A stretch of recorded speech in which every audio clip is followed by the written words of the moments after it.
ছাত্র জনতার গণ অভ্যুত্থানে 18 জুলাই থেকে উত্তরাতে যে একটা আন্দোলন সৃষ্টি হয়েছিল ছাত্র জনতার, সেখানে বাংলাদেশ জাতীয়তাবাদী যুবদলের মনোনীত একজন প্রতিনিধি হিসাবে আন্দোলন সংগ্রামের নেতৃত্ব দেওয়ার জন্য আমার নেতা জনাব তারেক রহমান আমাকে উত্তরাতে পাঠিয়েছিলেন।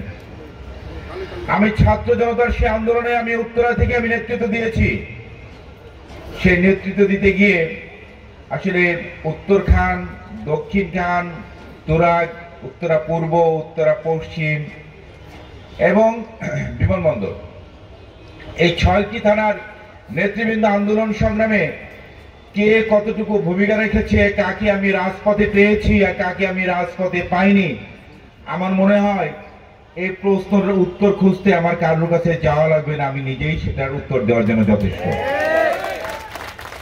আন্দোলন সংগ্রামে কারা ভূমিকা রেখেছে এবং আন্দোলন সংগ্রামের সময় কাদেরকে আমি রাজপথে পেয়েছি।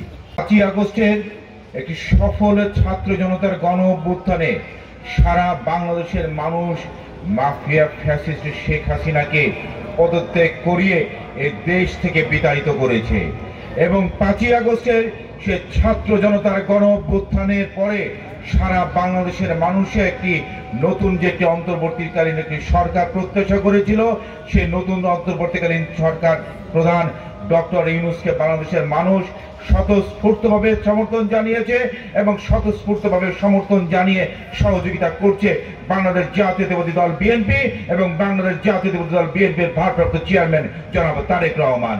আমরা প্রথম থেকে বলে আসছি, ডক্টর ইউনূসের নেতৃত্বে অন্তর্বর্তীকালীন সরকারকে আমরা সর্বাত্মক সহযোগিতা করে আসবো, কিন্তু যতটুকু সংস্কার প্রয়োজন ঠিক ততটুকু সংস্কার করে অতি দ্রুত একটি অবাধ সুষ্ঠু গণতান্ত্রিক পরিবেশে একটি নির্বাচনের ব্যবস্থা আপনারা করে দেন। অত্যন্ত দুঃখের বিষয়, আজকে 6টি মাস পার হতে চলল, এখন পর্যন্ত কিন্তু সংস্কারের নামে আগামী দিনে একটি দ্রুত নির্বাচনের যে দাবি আমরা জানিয়ে আসছি, ডক্টর ইউনূসের নেতৃত্বে তত্ত্বাবধায়ক সরকার এখন পর্যন্ত কিন্তু সেই নির্বাচনের কোনো রোড ম্যাপ তারা এখন পর্যন্ত কিন্তু ঘোষণা করেনি।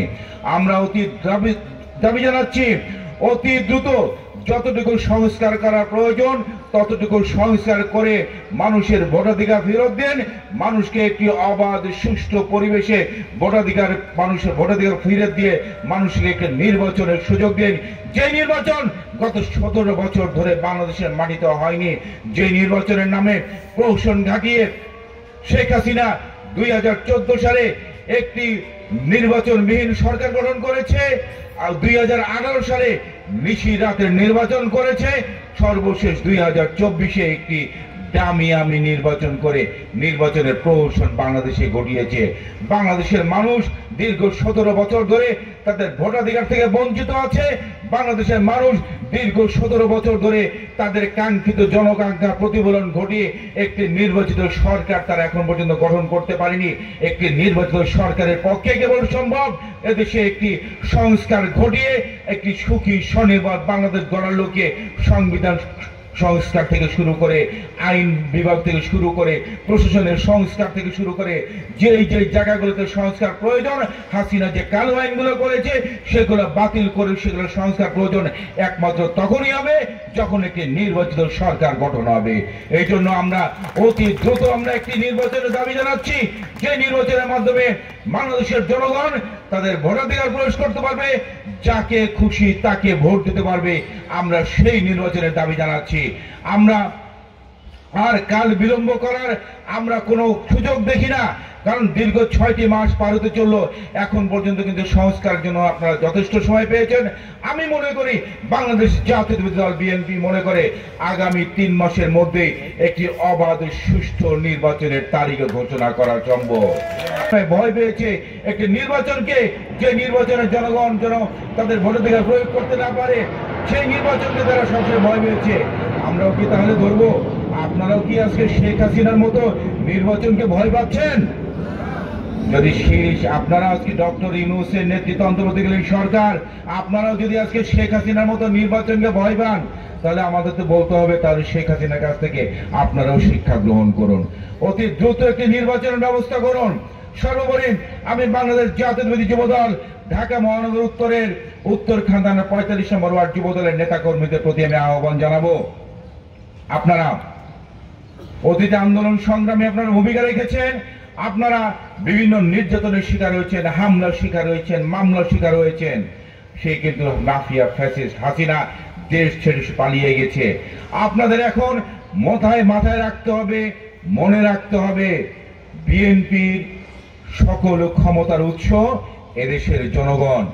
আপনারা জনগণের পাশে থেকে, জনসম্পৃক্ত থেকে জনকল্যাণমূলক কাজ করুন।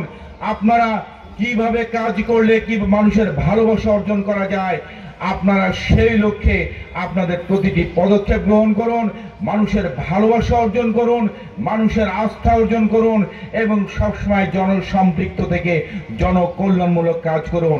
এবং সর্বোপরি আপনাদের উদ্দেশ্যে বলতে চাই, বিএনপির ভারপ্রাপ্ত চেয়ারম্যান জনাব তারেক রহমান আগামী দিনের রাষ্ট্র কাঠামো মেরামতের লক্ষ্যে যে 31 দফা দিয়েছে, আপনারা সেই 31 দফা সমাজের সকল শ্রেণীর সর্বস্তরের মানুষের মাঝে পৌঁছে দিবেন।